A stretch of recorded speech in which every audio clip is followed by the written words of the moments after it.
Assalamualaikum warahmatullahi wabarakatuh.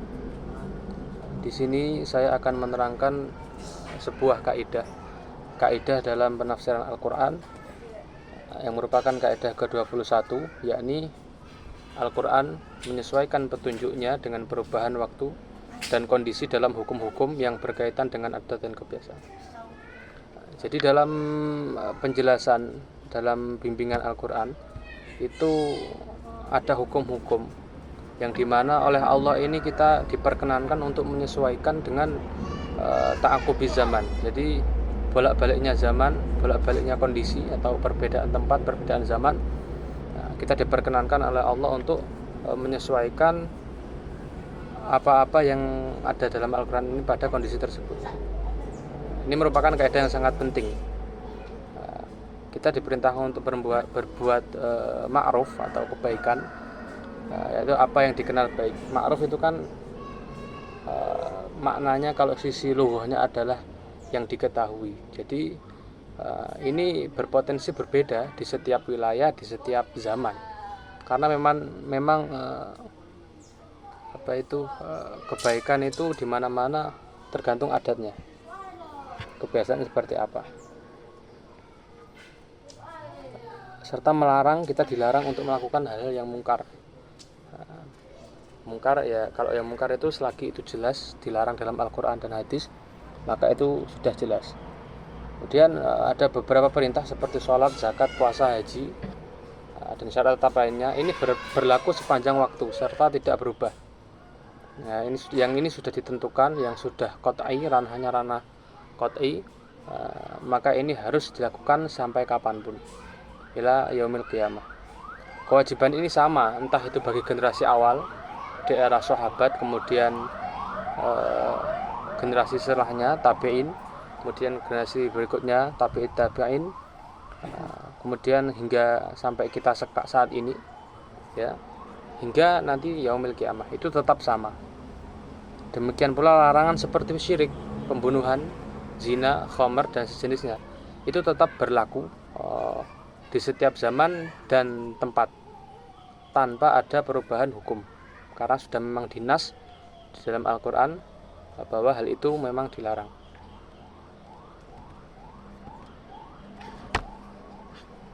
Namun ada hal-hal yang memang berubah sesuai tempat, waktu dan kondisi.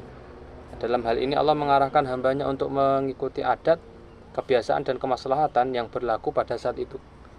Contoh, Allah memerintahkan seorang hamba itu berbuat baik kepada orang tua dalam ucapan dan perbuatan tanpa menentukan bentuk spesifik dari kebaikan tersebut, agar mencakup segala bentuk kebaikan yang muncul sesuai situasi dan kondisi. Nah, jadi salah satu contohnya yang tidak terikat dengan zaman dan yang memang bebas kita lakukan sesuai dengan kondisi dan tempat kita adalah menghormati orang tua. Saya jelaskan seperti ini. Contoh, ada anak yang memang dipondokkan oleh orang tuanya, maka cara ia berbakti adalah dengan serius ketika dia belajar, fokus, serius, bersungguh-sungguh. Nah, itu adalah salah satu cara berbakti. Kemudian ada lagi anak yang memang tidak dikersakani atau tidak ditakdirkan untuk mondok, tapi dia ditakdirkan untuk tinggal bersama orang tuanya, yang mungkin orang tuanya sakit. Nah, maka yang harus ia lakukan adalah merawat. Cara dia berbakti adalah merawat orang tua tersebut. Itu dua cara yang memang nampaknya berbeda, cuman ini dua-duanya sama-sama dinilai berbakti kepada orang tua. Mengingat apa? Dua cara tersebut terlahir karena adanya dua kondisi yang berbeda. Yang satu memang ditakdirkan untuk mondok, memang dipondokkan oleh orang tuanya, dan yang satunya memang kondisinya seperti itu. Maka ini sama-sama masuk ke dalam kategori berbakti pada orang tua meskipun dengan cara yang berbeda. Kemudian selanjutnya, kebaikan kepada orang tua dapat mungkin berbeda dengan orang lain, ya, seperti itu.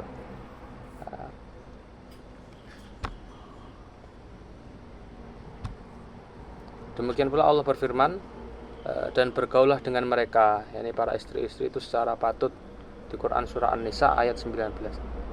Dan para wanita mempunyai hak yang seimbang dengan kewajiban menurut cara yang ma'ruf. Dalam ayat-ayat ini Allah mengarahkan suami istri untuk berinteraksi dan memenuhi hak satu sama lain berdasarkan ma'ruf. Ma'ruf itu hal yang diketahui baik, hal baik yang memang diketahui di lingkungan tersebut. Contohnya ketika di daerah Kediri dan sekitarnya yang memang terkenal cukup halus dan sopan, itu pasangan suami istri biasanya menggunakan bahasa Jawa yang halus. Itu juga termasuk kebaikan karena mengingat urfnya atau adatnya itu ya seperti itu. Cuman beda kalau di daerah timur ketika Surabaya, Sidoarjo, Mojokerto dan sekitarnya itu cenderung menggunakan bahasa Jawa yang ngoko, yang agak hampir-hampir ke kasar. Itu juga sudah termasuk baik karena memang urfnya di sana atau adatnya di sana itu seperti itu. Begitu. Ini berbeda-beda karena setiap tempat dan waktu pun berbeda. Kemudian Allah juga berfirman, makan dan minumlah tetapi jangan berlebihan. Dan hai anak Adam, sungguh kami telah menurunkan kepadamu pakaian untuk menutupi auratmu dan pakaian indah untuk perhiasan. Jadi gini, yang pertama, makan dan minumlah tetapi jangan berlebihan. Itu Allah itu mengetahui bahwasanya lain tempat, lain masa, itu lain pula jenis-jenis makanannya. Jadi untuk menguniversalkan, jadi Allah membuat pernyataan seperti itu, silahkan makan dan minum apa saja yang halal, halal yang baik, asal jangan berlebihan. Jadi misal contoh ketika di daerah Arab itu makanannya ya roti, kemudian roti gandum, kemudian kurma dan lain-lain, itu adatnya sana memang yang pola genetikanya itu dari yang diwariskan turun menurun, konsumsinya seperti itu, otomatis mereka cocoknya dengan makanan seperti itu. Nah, maka silahkan makan makanan tersebut bagi orang Arab, asal jangan berlebihan.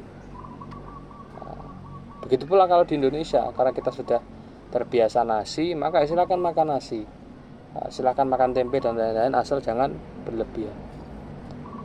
Inilah suatu tanda, suatu bukti bahwa Allah ini menyeting Al-Quran ini sungguh luar biasa.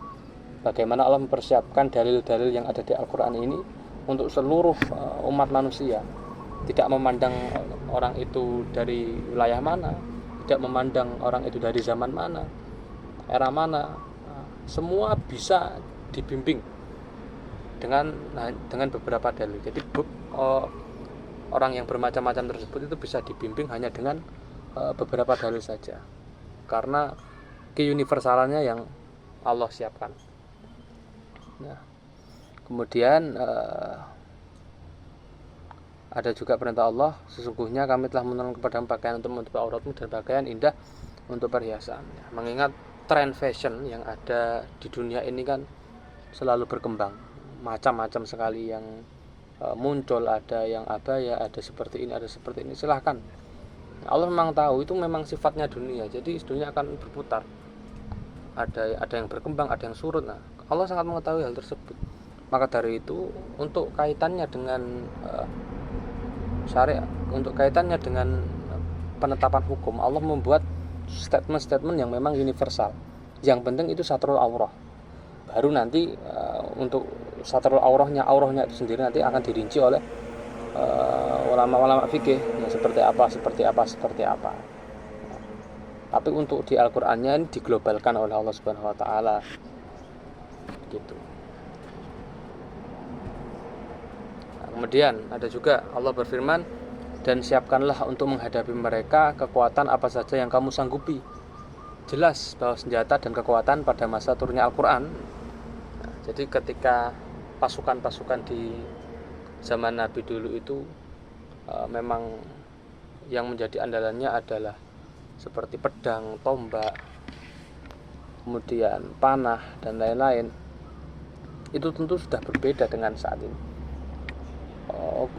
Mungkin kemarin sebelumnya kita pakai tank, pakai pesawat tempur dan lain-lain yang dikemudikan oleh tentara.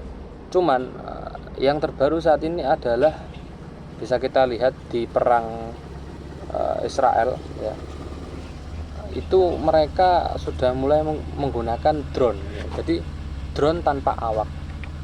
Jadi ada drone yang tidak perlu ditunggangi oleh prajurit atau tentara, cukup digerakkan dari